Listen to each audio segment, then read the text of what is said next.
forget the person who said it originally, but we have to be able to give our children childhood that they don't have to heal from or recover from, so that they can focus on becoming adults, because a lot of people spend so much of their adult years healing from their childhoods in order before they can even focus on what it means to be an adult, and then the worst part is that the cycle is perpetuated, because while they're trying to figure out, what's going on with them and healing from their childhood, they've had children already, and they've already,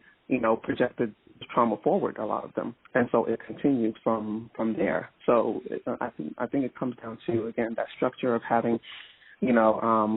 access to both parents as much as possible, or at least figures, mother figures, father figures who support us and who are able to give us the structure that we need, and then also have people in our lives. If our parents can't give it to us, we have to have people in our lives who can actually direct us and who do give us that what we need from childhood. But again, just as adults, before we have, so important to be able to deal with what was inflicted on you as a child that you had no control over, before we perpetuate that trauma forward into the next generation. If that makes sense. No, it makes a whole lot of sense. And I think it's part of the dialogue that is necessary is to become extremely aware of the intentionality of setting the stage for the next generation and what that looks like. Like even in listening to Jeezy and Neil break down that dialogue, and while they pointed out,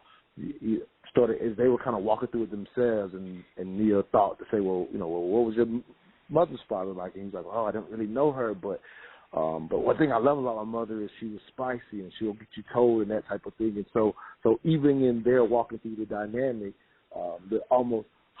he's without, in my opinion, almost without realizing, highlighting something that he loved in his mother that probably played a big role in why she wasn't that loving to him. And at 13 said, if you don't act right, I'll take you out of this world. A very common statement that was often said, I know, for a lot of youth in the South. And so even in,